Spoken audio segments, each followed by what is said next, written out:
ako magiging sip-sip sa kanila. May kanya-kanya naman kaming amo. Hindi naman kami isa amo. Para sa ano yung magiging sip-sip. Kasi sa totoo lang. Totoo lang ha.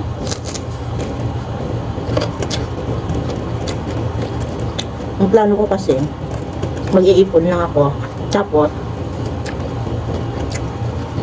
gusto ko sa ibang bansa na malaki ang sahod. Parang ayaw mag-stay dito ba? Pero, maliit lang ang sahod. Tapos yung mga anak ko, lumalaki na. Yung mga college na.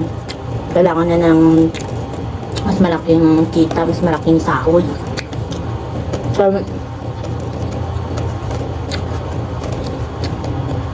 kahit anong balik rin na ang mundo, maliit pa rin ang sahod mo dito. Bakit ka magiging sip-sip? Saka, iba-iba po kami ng amo.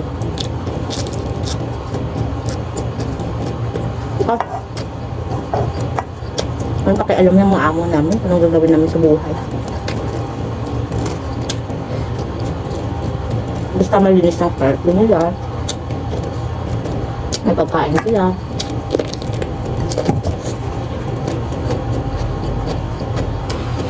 Wala akong makukuha sa kanila. Ang kagandahan ng dito, libre lahat, internet, pagkain, makatulog ka na maayos.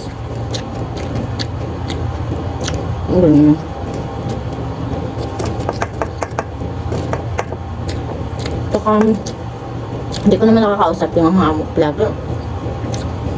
Hindi lang sila umuwi.